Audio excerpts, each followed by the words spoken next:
All right, on this episode of Bowks Talking Bouts, happy to be talking to an individual who has a fight going on the inaugural show from Tarps Off Fight Club, the big kickoff card going down on December the 18th. We have a middleweight bout between Drayton Angus and Tom Theocharis, and happy to be welcoming Tom back on the show. How's the day going, man?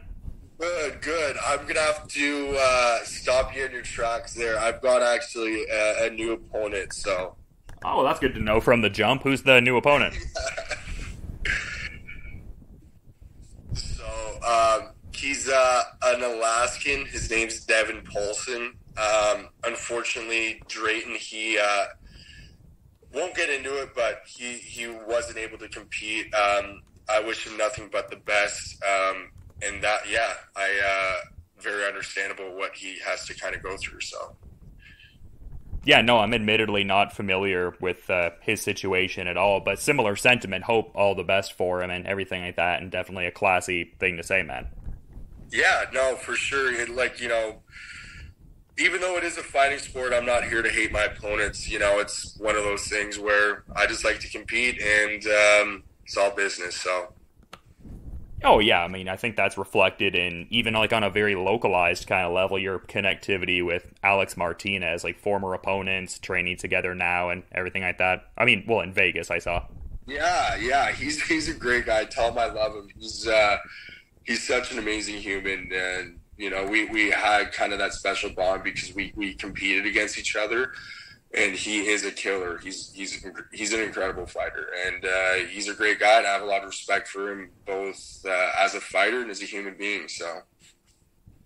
Yeah, it seems like the feeling is mutual as well. It seems like he respects you as a fighter and a competitor and just a person, moreover. So, yeah, you love to see that. It's like the true martial arts ethos there. But I mentioned being out in Las Vegas and stuff like that, and kind of in the preamble before we got the interview going, kind of talking about how you're tired from all the travel. Like, did you just get back from Las Vegas there?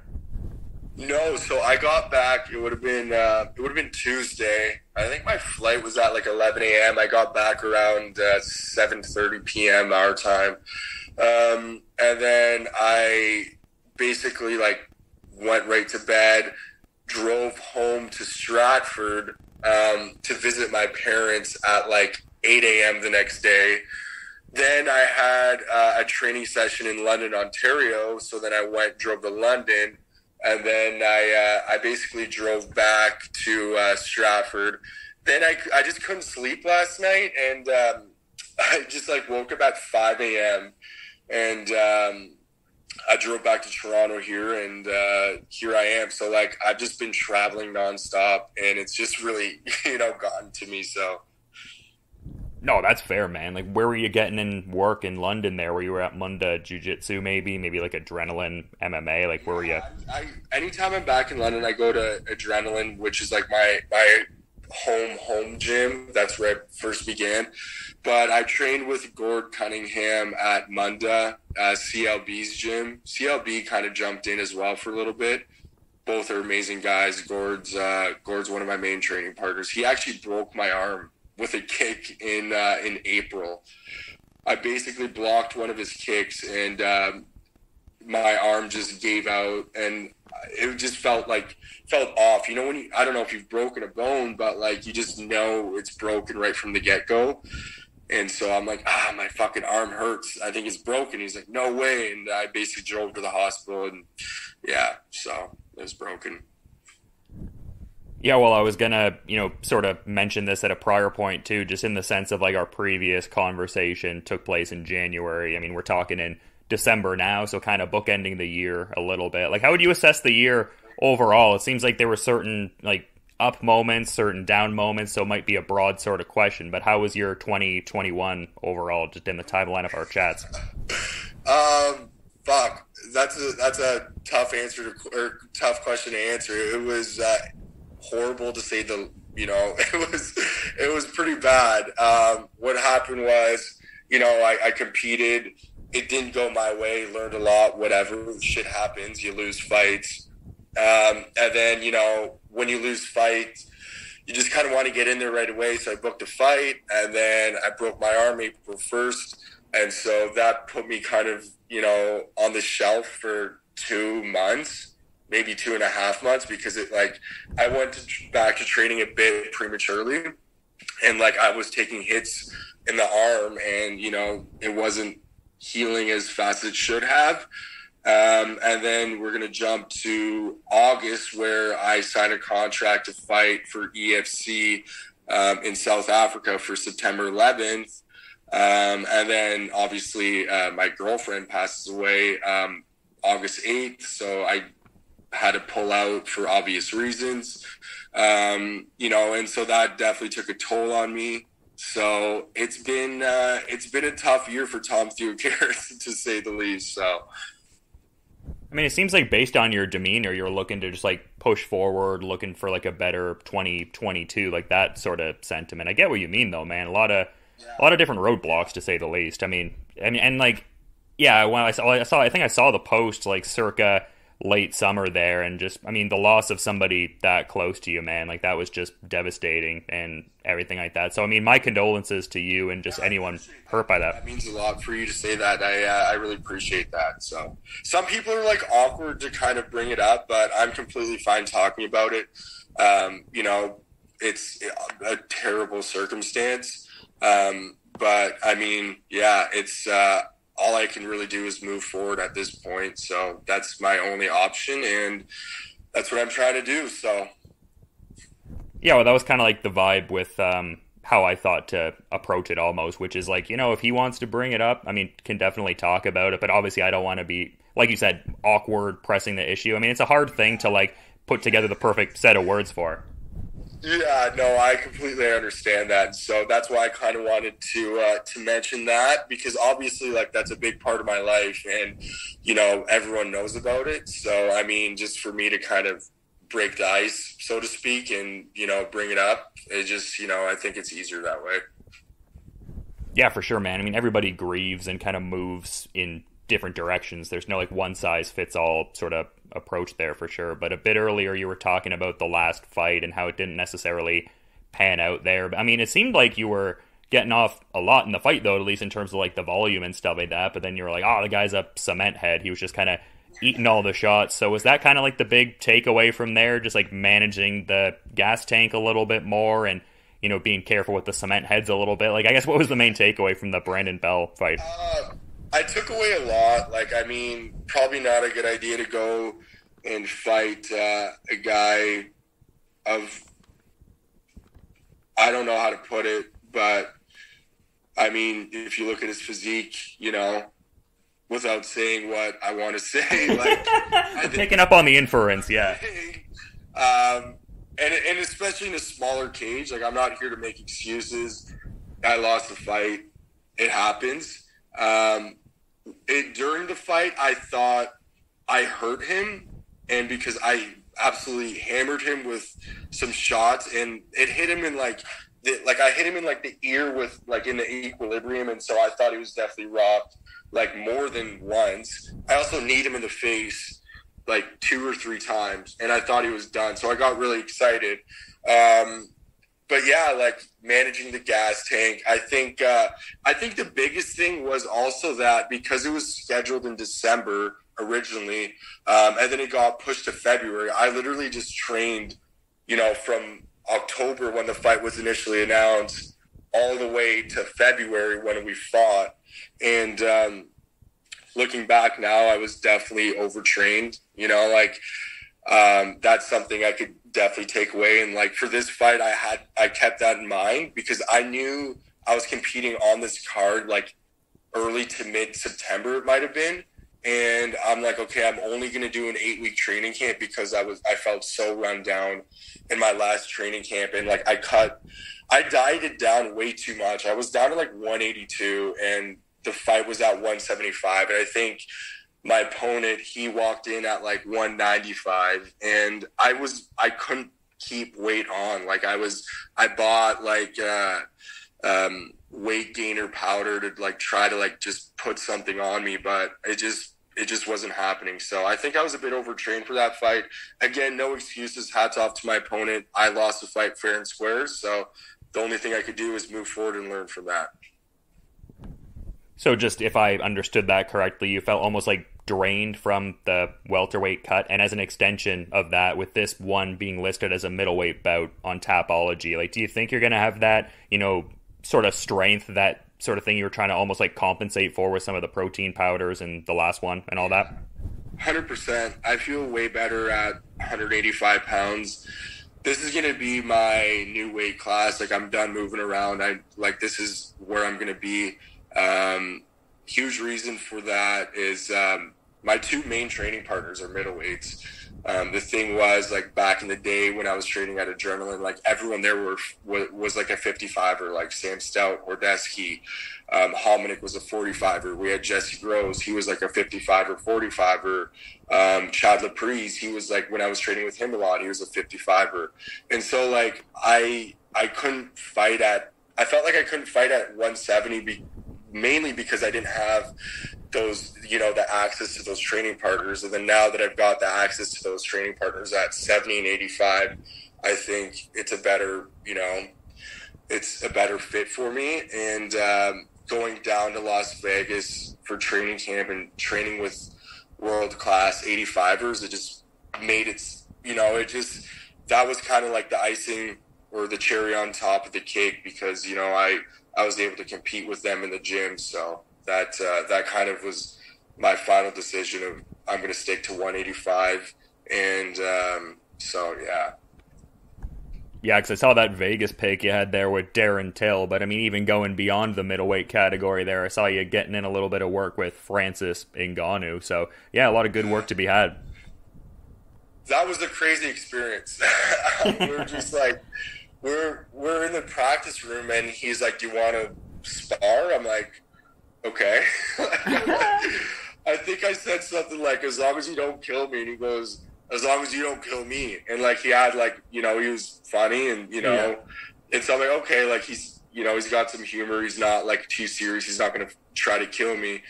So we're sparring, and then, like, he kicks me in the leg, and, like, my whole body just shifts. I'm like, oh, God, what did I sign up for? And then, like, he just takes me down and, like, starts hammering me, and, I'm trying to get up and do stuff. And then, the round ends after he kind of mauled me, and then he's like, "Do you want to go again?" I'm like, fuck, why not? Sure. And so we went again, and basically the same thing, and he left me. Sorry, I left that training session with like a few marks on my face, and it was very cool. It was a really cool experience. That's it's kind of interesting, because I've talked to like a couple people now, I feel like, who've illustrated that he almost has like an underrated grappling game, as it were. Did you find that too? Yeah, I didn't expect him to go and look for the takedown on me. I maybe shouldn't like talk about that as much. I know, like, fair. Yeah, I get what you're saying. Yeah. He's got a fight coming up. I don't know if that's part of his game plan or not. But I'm gonna try to be respectful about how he's got a fight coming up and that sort of stuff. But yeah, I think he's got a great ground game, and he was quick when he shot. So I mean, he got me real quick. So. Yeah, hopefully Francis doesn't hear this and get mad at me. I don't want that smoke. It would be cool if he listened to this interview, actually. What's up, Francis? Yeah, no, I'm just kidding, more so. But you mentioned some of the primary, middleweight training partners earlier, and it seemed like the allusion there was to Elias, Theodorou, and just such a great guy to get in work with, a UFC veteran over the years. But also, I think it's cool how you guys bond over the, Greek-Canadian heritage as MMA fighters. Like, how important is that, training dynamic with Elias Theodorou? It seems like it's been huge for years. Yeah, I mean, like, we all of a sudden just became really close. And, like, how I ended up going to Vegas was, I was just sitting on my couch one day, and I was just like, you know what, like, I'm in training camp right now. My girlfriend just passed away. I wanted to live my life to the fullest and how, like, she would have wanted me to live. And being in Toronto and in Ontario in general was just kind of like, especially during this time, it was kind of miserable. I basically just called him up. I go, "Yo, I'm coming to Vegas. Let's grab an Airbnb together." He goes, "Sure. How long are you staying?" I'm like, "I don't know. I'm just booking a one-way ticket." And so he's like, "Okay." And we just roomed together for 3 weeks. And it was just kind of like a really spontaneous trip, and obviously we really bonded because we're really close, and he was like a great roommate to have, a great guy to have around, and he's my main training partner, and he's a really good friend of mine. So, well, it's awesome to hear, and glad that could pan out for you and everything like that. Kind of short notice there. So good roommate dynamic. No him letting the dishes pile up in the sink or anything like that. I'm a bit messy, so if you asked him, I'm sure he'd have a few complaints. But I mean, overall, it was a great dynamic. We, smoked a few joints, hung out. It was like if you're in Vegas and you're our age, I think he's like 33 and I'm 28. Guys our age are going to go out to the strip, party and that sort of stuff. We would just go and train, and that's about it. Train, smoke a few joints. That's it, man. It was a great time. Yeah, no judgment on the roommate thing. I'm usually the dish pile up kind of guy. I'm a little messy. I'm not the most like comprehensively clean, but I'm kind of more inclined to that sort of dynamic too. Just like smoke a few joints and chill, as opposed to hitting the strip as much. Yeah, exactly. No, definitely the move. Just relaxing with good people and stuff like that. And just you mentioned a couple middleweight training partners. I would make the inference that Jeffery is the other primary kind of fixture in that regard. Have you gotten to work with the CFFC middleweight champion a fair bit in this camp? FFC middleweight champion, eh? That's how you're introducing him. I love it. Yeah, I did at the very beginning of my training camp, right before I left for Vegas. He's definitely a main training partner of mine. We beat each other up a lot. Great guy, love him to death. Yeah, he's another main training partner of mine, and he's an amazing guy. And he just had some bad luck with the Contender Series, man. He got two killers, like Brendan Allen and whatever this guy's name is, Chow something, who is a killer.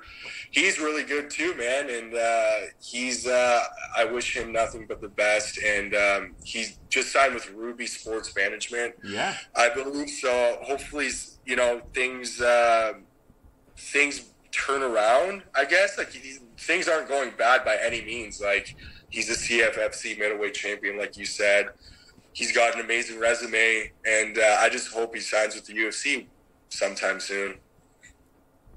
Yeah, it's kind of shocking that he hasn't. I mean, like you said, the Contender Series dynamic, some unfortunate luck, but even in a situation where, say, someone falls out of a middleweight fight, I mean, you think he'd be getting a ring pretty soon.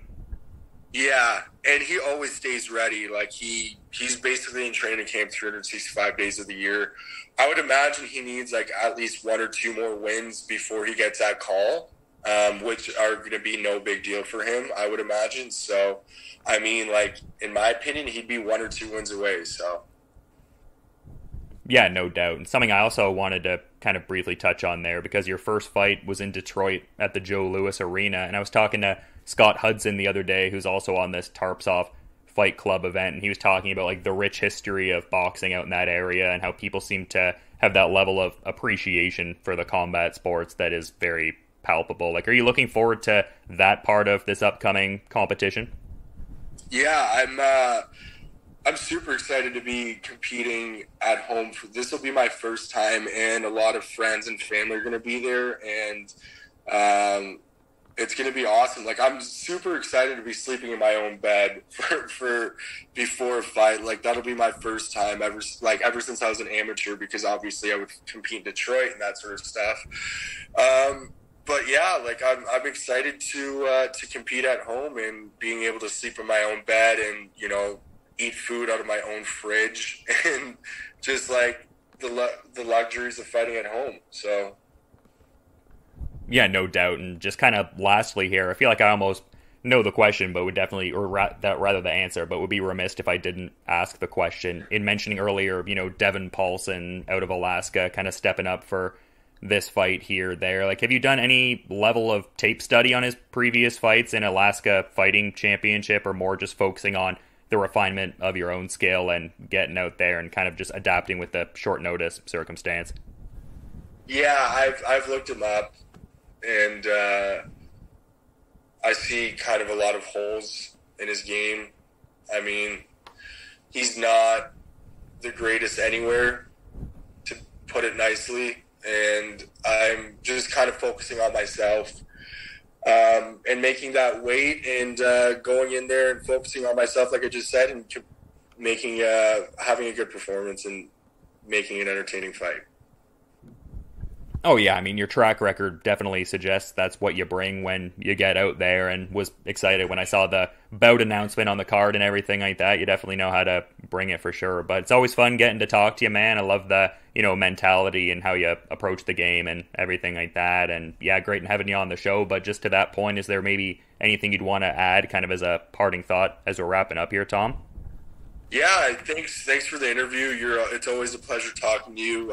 Thanks to Sergio and Chris from Tarps Off Fighting Club, and I'm looking to put on a good performance and just kind of moving on. So, yeah, great note to end things off on for sure, and just really intrigued by this upcoming fight, as I'm sure many are, and they can see that on December the 18th. Niagara Falls is where that's going down. Devin Paulson stepping up to fight Tom Theocharis. And yeah, an intriguing middleweight bout that I'll be taking in live and in person. So yeah, counting down the days for that. And it's going to be good, man. Afterwards. Oh, I'm definitely down, man. Yeah, I'll be around. I'm pretty easy to find. I don't exactly have a, nondescript kind of look. I feel like I'm pretty easy to pick out of a crowd. Sweet. Yeah, let's do it. Beer on me.